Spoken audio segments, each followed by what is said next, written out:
Welcome to IB Today Podcast. Let's talk. This is your host Mohammad Afan. Today we are doing a special episode regarding investment, and for that we have a founder of an investment-based company, Mr. Furqan Kidwai, who is currently serving as COO of YPay Financial and also co-founder of that company.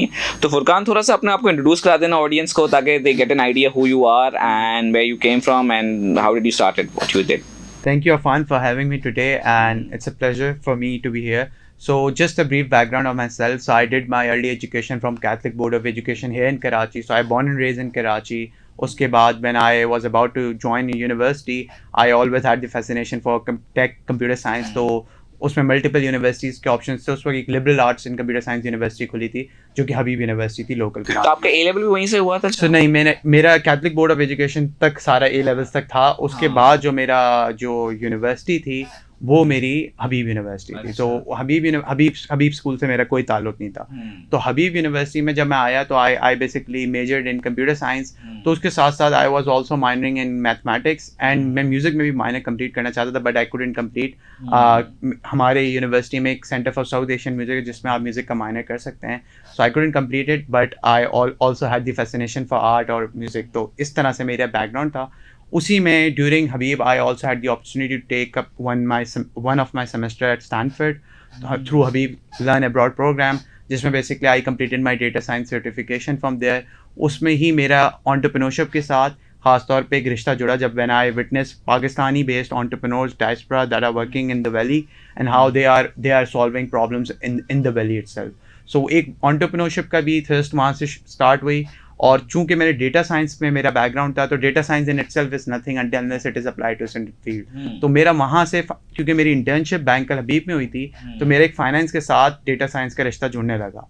तो इसी सिलसिले से फिर मैं अपनी जब final year में आया तो I started applying to jobs.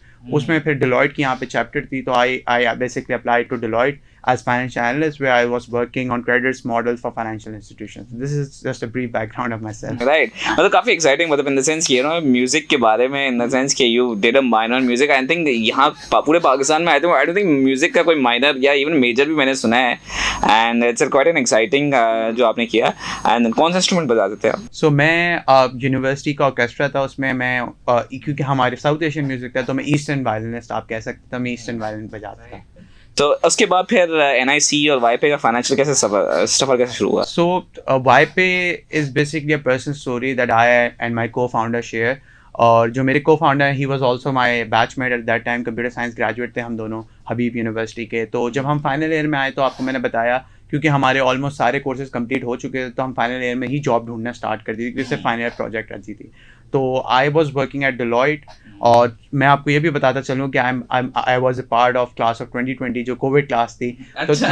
तो 2020 के आपको अगर शुरू में याद हो तो कोविड पाकिस्तान में हिट कर चुका था और सारी जो यूनिवर्सिटीज़ थी वो भी वर्चुअल चली गई थी और जो वर्क स्पेसेस थी वो भी वर्चुअल जाने लगी थी. तो मुझे याद पड़ता है 2020 का आई थिंक मार्च थी अप्रैल थी when I was wrapping my stuff at Deloitte. तो आई हर्ड पीपल जो फाइनेंस के बैकग्राउंड से थे. मेरा तो कोई फाइनेंस से ताल्लुक था नहीं.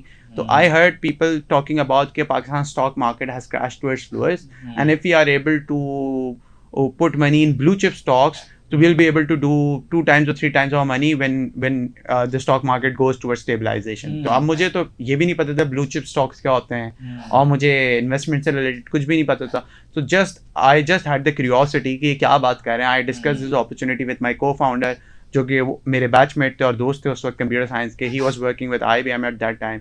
तो हम दोनों ने ये अपॉर्चुनिटी डिस्कस करी और बस थोड़ी सी नॉलेज के साथ हम ढूंढते ढूंढते पाकिस्तान की जो वॉल स्ट्रीट है IIH चंडीगढ़ रोड उधर पहुंच गए. और वहाँ पे हम पाकिस्तान स्टॉक एक्सचेंज बिल्डिंग पे चले गए और उसमें आई थिंक हम 3rd फ्लोर पे गए और हमने अपना पहला ब्रोकरेज अकाउंट खुलवाने की कोशिश की from a certain brokerage firm. So उन्होंने हमारे पास एक लिस्ट ऑफ डॉक्यूमेंट्स शेयर करी थी कि ये लेके आने हैं and you have to visit us again for your biometric and stuff. So it took us I think more than 7 to 15 working days के बीच में हमें लगे just to open a first brokerage account in the time of peak COVID. तो that journey was उस ज़माने में मुझे याद मैंने भी बनाया था तो it took me a month. अच्छा मुझे तो बड़ी हैसल जर्नी थी. तो we realize कि यार एक तो हमारे जैसे जो ग्रेजुएट्स मतलब जो early and mid career professionals हैं उनके पास आपके पास इन्वेस्टमेंट लिटरेसी भी नहीं है, फाइनेंशियल लिटरेसी भी नहीं है, अगर मिल भी जाए तो एक्सेसिबिलिटी इतनी बुरी है कि हम रेगुलेटेड इन्वेस्टमेंट प्रोडक्ट्स में जा ही नहीं सकते। तो ये एक हमें बहुत एहसास हुआ कि this is something that we can really work on और आइडिया को परसू कर सकते हैं। उस वक्त हमें इतना नहीं पता था कि ये कितनी रेगुलेटेड इंडस्ट्री है, क्या फिनटेक से ताल्लुक है। It was just a problem, personal problem that we wanted to solve ourselves. तो फिर हम उस वक्त एक इंक्यूबेशन सेंटर होता था नेस्ट आयो के नाम से, so we apply to Nest io, उनके बैच एक्स का हम पार्ट बने। उधर जहाँ से हमें काफ़ी मेंटोरशिप मिली एंड उसी टाइम पे we onboarded our first angel kind of board advisers, तो जिनकी डोमेन एक्सपर्टीज थी। तो हम तो टेक को फाउंडर्स थे, we didn't have domain expertise of the finance, तो उनको लेके आया ऑन बोर्ड, उनके साथ ब्रेनस्टॉर्मिंग करी कि क्या आइडिया में हम कर सकते हैं, क्या नहीं कर सकते। उसी दौरान जब हमारी नेस्ट आयो की इंक्यूबेशन ख़त्म हुई तो we apply to national incubation centre Karachi in late 2020। तो वहीं पे हम नेशनल इंक्यूबेशन सेंटर कराची चले गए और वहाँ पे भी काफ़ी सपोर्ट मिली in terms of building relevant contacts. तो वहीं पे हमें through our board advisor we got to know कि Securities and Exchange Commission of Pakistan, which is one of the leading regulators here in Pakistan, was holding their first ever regulatory sandbox. अब ये regulatory sandbox क्या होते हैं? दुनिया भर में जो रेगुलेटर्स होते हैं, खासतौर पे फाइनेंस सेक्टर में, वो रेगुलेटरी सैंडबॉक्स करते हैं। उसका मकसद ये होता है कि वो इनोवेशन वजूद में लाएं जो ऑलरेडी जिसकी लाइसेंसिंग मौजूद नहीं है। अच्छा। तो वो एक समझें काइंड ऑफ टेस्टिंग एनवायरनमेंट होता है जहाँ पे एक आइडिया को टेस्ट किया जाता है और अगर उसकी प्रूफ ऑफ कॉन्सेप्ट मिल जाती है तो उसकी एक प्रॉपर लाइसेंसिंग रिजीम बन जाती है। तो 2020 के एंड में we applied to SEC first regulatory sandbox and अल्हम्दुलिल्लाह we were among the first 6 startups that were selected for the first regulatory sandbox, जिसके लिए हमें एक सैंडबॉक्स एनवायरनमेंट दिया गया 2021 के फरवरी से सितंबर के 2021 में कि to experiment this idea with close pool of individuals and if this works out we can come up with a commercial licence that you can use and go commercially all over Pakistan। तो ये इस तरह की हमारी journey रही। हमने वो sandbox चलाया और जब अक्टूबर 2021 में रिजल्ट सबमिट किए तो SEC was pleased with the results, they were ready to come up with the commercial license and they came up with the commercial license। तो हमने दिसंबर 2021 के करीब कमर्शियल लाइसेंस पे अप्लाई करना शुरू किया, जो कि हमें फरवरी दिस ईयर 2022 में लाइसेंस जाके मिला and March 2020 was the time when we launched our commercial product, जो कि पूरे पाकिस्तान में हमने एक इन्वेस्टमेंट प्लेटफॉर्म के तौर पे लॉन्च किया। So YPay is basically a combination of 2 things. It's a combination of investment literacy platform and investment accessibility platform. तो जो 2 वजूहात हैं जो पाकिस्तान में हमें दिखती हैं, एक इन्वेस्टमेंट लिटरेसी फैलाना, पर्सनल फाइनेंस खास तौर पे, और दूसरा सेविंग्स और इन्वेस्टमेंट की एक्सेसिबिलिटी। तो ये आम आदमी तक खास तौर पे जेनजी और मिलेनियल तक पहुँचाने के लिए इसको हम वजूद में लेके आए। Right. So, मतलब I completely agree with that to be honest because I do believe financial literacy में बड़ा प्रॉब्लम हमारी कॉम में बड़ा इशू है और बल्कि है ना उसके बारे में लोग बात करते तो ये बात क्यों कर रहे हो, मतलब किसी के बारे में हम ये फाइनेंशियल बात करते तो लोगों को ऐसा लगता है दिल पे हमने वार कर दिया है क्योंकि उनकी सो बिल्कुल। मैं आपको आपको बात बताता हूँ। जब हम इस पर रिसर्च, सेकेंडरी रिसर्च करी और प्राइमरी रिसर्च करी, when we interviewed potential user जो कि जेनजी मिलेनियल्स हमारी तरह के बैचमेट्स थे, फाइनल ईयर स्टूडेंट्स थे या अर्ली मिड कैरियर प्रोफेशनल्स थे, तो they were discussing about their personal finance in private but they were reluctant to discuss this in public। तो personal finance जो है ना हमारे यहाँ पाकिस्तान में ख़ास तौर पे, in not even in South Asia, Pakistan में is just like a taboo thing, just like sex education। तो people don't want to discuss their personal finances, they don't want to learn, क्योंकि अगर देखें आप बीमार होते हैं तो आप डॉक्टर के पास जाते हैं। आपके अगर आपके फाइनेंशियल इश्यूज हैं तो आप पर्सनल फाइनेंस की आपकी जो आप फाइनेंशियल एडवाइजर्स के पास नहीं जाते। तो ये बड़ा अलमिया है पाकिस्तान में, क्योंकि अगर आप देखें ना दुनिया के जो मुल्क होते हैं उनके बहुत सारे मैक्रोइकोनॉमिक फैक्टर्स होते हैं जिससे अंदाज़ा लगाया जाता है कि वो किस तरह कर रही है कंट्री, जिसमें GDP वगैरह होती है। अच्छा मुझे फुरकान, मुझे ये थोड़ा सा आपसे पूछना था कि पाकिस्तान में the only investment concern is real estate, so इसके बारे में आप थोड़ा बता दें कि इन्वेस्टमेंट जो सिक्योर समझते लोग रियल स्टेट है, तो मतलब what do you think about that? So मैं आपको इसको बहुत आसानी से मैं आपको स्टैट्स बेस आपको मैं इस पर बताता हूँ। सो अभी आई थिंक किसी न्यूज़पेपर पे, लोकल न्यूज़पेपर पे पब्लिश हुआ था कि रफली 80% of Pakistanis investment are based in real estate. सही है। तो उसकी दो सबसे बड़ी वजूहात हैं। देखें ये बात समझें कि जो रियल स्टेट में कर रहे हैं either they are upper middle class people और high net worth individual. Ticket size सही है, स्मॉल टिकट साइज वाला नहीं कर पा रहा सेविंग और इन्वेस्टमेंट। उसकी मैं वजह बताता हूँ। सो दुनिया भर में आपके इकोनॉमिक इंडिकेटर्स होते हैं जिससे आपको पता चलता है कि कंट्री के अंदर क्या क्या मैक्रो इकोनॉमिक फैक्टर्स चल रहे हैं। तो उसमें जैसे GDP होती है, आपका वो होता है इन्वेस्टमेंट रेशो होता है, सेविंग्स टू GDP रेशो होता है, इन्वेस्टमेंट टू GDP रेशो होता है, तो पाकिस्तान का अगर आप इन्वेस्टमेंट टू GDP रेशो देखें तो we are stuck at 15 to 16% for the last 2 decades. और अगर आप साउथ एशियन नेबर से कंपेयर करें like Bangladesh, India, they are रफली around 30% and world average is around 24%. China is around 42%, Nigeria is around 25%. तो you need to understand कि हमारा जो है ना सेविंग्स रेशो बढ़ ही नहीं पाया है. उसकी वजह क्या है? जो आपके लेगेसी जो इन्वेस्टमेंट इकोसिस्टम को चला रहे हैं, they are more focused towards the high net worth individuals जिनको HNIs कहते हैं, कॉर्पोरेट क्लाइंट्स और बड़े टिकट साइज के इंडिविजुअल्स के पीछे हैं. और 90% तक रफली जो हमारी जो इन्वेस्टमेंट इकोसिस्टम है, they are based out of telesales, यानी they call to an individual, उनसे कंफर्मेशन लेते हैं और फिर मैनुअली ट्रेड एग्जीक्यूट की जाती है. तो उसकी वजह क्या? उससे हुआ ये कि हमारा जो इकोसिस्टम है एक सर्टेन नंबर ऑफ इंडिविजुअल्स के इर्द गिर्द घूम रहा है. तो इकोसिस्टम ग्रो नहीं हो पा रहा क्योंकि this is not a scalable model for retail sector. और क्योंकि लोगों को एक तो अवेयरनेस नहीं थी, दूसरा जो बड़ा मेजर इशू हुआ वो एक्सेसिबिलिटी का इशू हो गया. जब लोगों के पास एक्सेसिबिलिटी नहीं थी और अवेयरनेस नहीं थी, तो जिनके पास पैसा था उन्होंने तो रियल स्टेट कर लिया, जो आप बोलते हैं कि रियल स्टेट के बारे में, और लोगों को बाकी इन्वेस्टमेंट एवेन्यूज जो कि रेगुलेटेड अच्छे एवेन्यूज से मौजूद हैं उनके बारे में पता ही नहीं चला.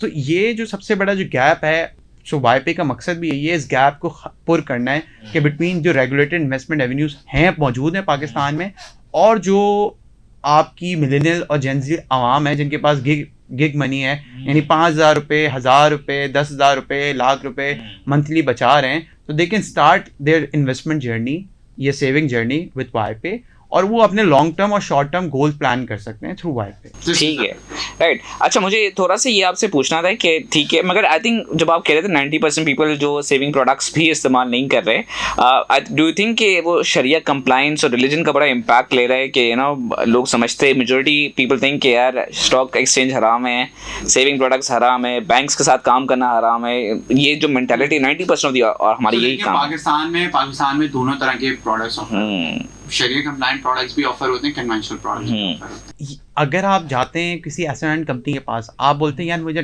डायरेक्ट नॉर्मल इनकम फंड नहीं चाहिए जो कि डायरेक्ट गवर्नमेंट के टी बिल्स में पैसा डाले, मुझे डालना है उसमें जो गवर्नमेंट की सुकूक बॉन्ड में पैसा डाले. तो उनके पास एक नॉर्मल इनकम फंड भी होता है और इस्लामिक इनकम भी होता है, और रफली रिटर्न्स जो आ रहे होते हैं वो आगे पीछे ही होते हैं, कोई बहुत ज़्यादा इफेक्ट नहीं होता. तो शरिया कंप्लाइंट प्रोडक्ट्स भी मौजूद हैं. मेरे ख्याल से लोगों को इन्वेस्टमेंट एवेन्यूज़ के बारे में पहले बताना ज़्यादा ज़रूरी है. लाइक म्यूचुअल फंड है, आपकी स्टॉक मार्केट है, ETFs हैं, रियल स्टेट है, गोल्ड है, एक म्यूचुअल आपका एक इन्वेस्टमेंट एवेन्यू. इधर इस तरह के बहुत सारे रेगुलेटेड इन्वेस्टमेंट एवेन्यू पाकिस्तान में मौजूद हैं जो कि आम आदमी तक पहुंचते ही नहीं है. तो अवेयरनेस का इशू है. Awareness, I think awareness and accessibility both go hand in hand. तो पाकिस्तान में एक तो आपने पर्सनल फाइनेंस को डेमोक्रेटाइज करना है, यानी एक आम आदमी के पास भी पर्सनल फाइनेंस 101 की एजुकेशन होनी चाहिए, और साथ साथ उसके बाद इतनी एक्सेसिबिलिटी होनी चाहिए कि they can access any regulated investment product from the ease of their home, whether they are sitting in Quetta, whether they're sitting in tier 2 city, or whether they're sitting in tier 3. If they have mobile app, if they have mobile phone, if they have internet access, if they have SIM, they should be allowed to participate in the regulated capital markets. Right. तो मुझे अभी बताया कि अब आपने कहा कि 90% लोगों जिनके पास एक्सेस नहीं है और योर ऐप और your company really is working through that. इसमें मुझे थोड़ा सा इलैबोरेट कर दे कि आप किस तरह काम कर रहे हैं, या आप अवेयरनेस प्रोग्राम से बात कर रहे हैं, या व्हाट डू यू थिंक कि व्हाट्स द YPay's गोल और फाइनेंशियल मतलब प्लान क्या एक्सपेंशन का to reach the 90% audience. So हमारा basically the mission and vision is very simple. So we want to democratise personal finance across Pakistan, and not just across Pakistan but also across emerging economies जो कि similar है पाकिस्तान से, and to democratize savings and investments as well. तो अगर आप personal finance को democratise करेंगे, उसकी अवेयरनेस पार्ट को, तो आप साथ साथ एक्सेसिबिलिटी को भी डेमोक्रेटाइज करें. आप बंदे को आपने अवेयरनेस दे दी बट उसके बाद एक्सेसिबिलिटी नहीं है तो कोई फायदा नहीं. आप एक्सेसिबिलिटी खोल दें लेकिन उसको बंदे को अवेयरनेस ही नहीं है तो भी कोई फायदा नहीं. तो both of these things go hand in hand with each other.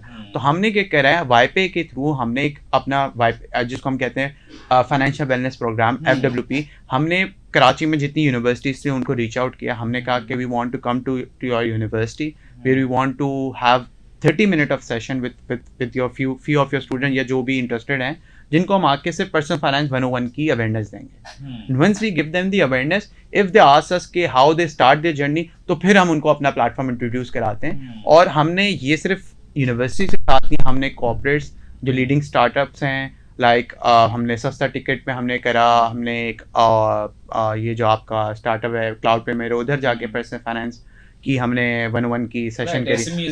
सो बिल्कुल स्मॉल एंड मीडियम एंटरप्राइजेस, तो हम इन पर्सन भी जा रहे हैं, वर्चुअली भी कनेक्ट कर रहे हैं, तो हम जितनी मास अवेयरनेस कैंपेन कर सकते हैं वो भी कर रहे हैं साथ साथ, और साथ साथ हम एक्सेसिबिलिटी को भी स्ट्रॉन्ग कर रहे हैं कि अगर एक बंदा है वो घर पे बैठे हुए 2 मिनट के अंदर अपना म्यूचुअल फंड के अंदर अकाउंट भी खुलवा ले और इन्वेस्टमेंट भी कर सके। So this is what some right. अच्छा हमारे कई ऑडियंस के स्टूडेंट्स है, वो Web3 पे बड़े थोड़े फैसिनेटेड हो जाते हो, खासतौर पे क्रिप्टो पे। तो व्हाट डू यू थिंक कि यार लोग जो क्रिप्टो करेंसी में इन्वेस्ट कर रहे हैं, what do you say about that? देखें पाकिस्तान में अब ये एक बहुत बड़ा अलमिया है कि यहाँ वेब 2.0 में इन्वेस्टमेंट्स हुई नहीं, वेब 3.0 में इतनी इन्वेस्टमेंट्स हुई। उसकी वजह सबसे बड़ी यही थी कि एक्सेसिबिलिटी वेब 3.0 की इतनी अच्छी थी कि बच्चे सारे उस तरफ चल पड़े और वेब 2.0 को किसी ने सही तरीके से यूटिलाइज ही नहीं किया। और देखें वेब 3.0 इज इनएविटेबल, आना है फ्यूचर में। Right now it's not a regulated investment products, so that's why we don't advocate you for web 3.0, but inshallah if it comes under the regulatory authority of SECP, तो we'll inshallah आपको उसको भी हम accessibility देंगे। Right, so coming to Web3, let's just talk about blockchain in short. कि देखिए blockchain as a technology, do you think YPay can learn from that and adapt on their service? बिल्कुल, देखें blockchain तो एक technology है ना, वो तो एक आपके सिस्टम को सिक्योर कर रही है, सही है, टोकनाइजेशन के थ्रू, तो वो तो टेक्नोलॉजी हर जगह आ जाएगी। It's concept of smart contracts, तो वो तो आनी ही आनी है टेक्नोलॉजी। तो आप लोग यूज करने का आप लोगों को बिल्कुल बिल्कुल इरादा है। देखें we can always use and leverage technology. जो वेब 3.0 के ऊपर इन्वेस्टमेंट्स हैं वो अभी इसलिए इतनी वायबल भी नहीं है और इतनी हाईली वॉलेटाइल है। उसकी वजह ये है कि उनके पीछे अंडरलाइंग एसेट्स नहीं है। तो फॉर एग्जांपल मैं आपको एग्जांपल देता हूँ, जैसे अगर आप HBL स्टॉक में पैसा डाल रहे हैं, गिर रहा है ऊपर जा रहा है, उसके पीछे एक HBL का इदारा है जो कि अंडरलाइंग एसेट है। आप गवर्नमेंट की सिक्योरिटीज में डाल रहे हैं, टी बिल्स हो गए, सुकूक बॉन्ड्स हैं, at the end of the day उसके पीछे गवर्नमेंट की बैकिंग है, यानी एक अंडरलाइंग एसेट है पीछे किसके ऊपर खड़ा है। तो बहुत सारी ऐसी जो अभी आपने रिसेशन में देखा, बहुत सारी ऐसी क्रिप्टो करेंसीज और स्टेबल कॉइन्स थे जो कि क्रैश करे, उसकी वजह ये थी उनके पीछे कोई अंडरलाइंग एसेट नहीं था। तो जब तक आपके पीछे कोई अंडरलाइंग एसेट नहीं है, मैं ये नहीं कह रहा कि उसको सेंट्रलाइज कर दो, मैं ये कह रहा हूँ उसके पीछे एक अंडरलाइंग एसेट होना चाहिए। अगर उसकी अंडरलाइंग एसेट्स नहीं है, पीछे उसकी कोई बैकिंग नहीं है, तो वो एक गैम्बल ही है आपके लिए right now, it's not a form of investment. तो ये लोगों को बेसिक डिफरेंस समझना बड़ा ज़रूरी है। Right, you know. अच्छा, वन वर्ड फॉर FTX के जो रिसेंट कोलैप्स हुआ है, मतलब आप तो बिल्कुल उसकी देखें सबसे बड़ी एग्जांपल ये है, देखें जो बड़ी क्रिप्टो करेंसीज हैं उनके पीछे फिर अंडरलाइंग एसेट्स हैं, उनके पीछे कोई बैकिंग है। जो FTX है या लूना की जो एग्जांपल थी, उनके पीछे अंडरलाइंग एसेट्स नहीं थे, तो उनकी जो वर्किंग हो रही थी वो लूना की was very much correlated with dollar, और जो FTX की थी पीछे कोई अंडरलाइंग एसेट थी नहीं। तो जब लोगों ने पैसा निकालना शुरू किया तो उनके पीछे कोई बैक पे कोई एसेट नहीं था जिसको वो बेच के वो उनको रिडीम कर सके। Furqan, towards the end of the episode हमारा एक रैपिड फायर राउंड है, तो anything that comes to your mind when we say these words, right? So let's start on that. Islamic finance. I think inevitable in Pakistan. अच्छा, mutual funds. Most safest investment instrument for the youth of Pakistan. Stocks, common या ETFs? I think ETFs for youth because it encourages thematic investment, क्योंकि ETFs में क्या होता है, आपको collective stocks होते हैं तो आप अपना risk जो है वो diversify कर देते हैं। ठीक है। Blockchain? Blockchain, useful technology. Financial literacy? I think Pakistan के लिए तो इसको कहेंगे कि नागुज़ीर। अच्छा। IB today? I think fantastic. Right, towards the end, I just wanted to ask you one advice that you want to give us, or any challenges that you're facing as YPay, as a founder, if you can give any advice. I think ये it's not just me, और ख़ास तौर पे मैं तो fintech industry से हूँ, तो इकोनॉमिक अनसर्टेनिटी या जो पॉलिटिकल अनसर्टेनिटी है is a very big challenge for us, specially for fintech founders, क्योंकि आपकी रिसेशन का टाइम भी चल रहा है, आपका डिफ़ॉल्ट रिस्क है वो भी बढ़ा हुआ है पाकिस्तान का। तो ऐसे टाइम पीरियड में हम इन्वेस्टमेंट्स को प्रमोट करें, it's a very difficult thing for us. तो वी बिलीव के will get out of it very soon, तो very much hopeful for that. Thank you, Furqan, for coming in. We loved the episode. I personally did. Thank you for sharing your insight. All of those who love the episode, thank you. Allah Hafiz. Jazak.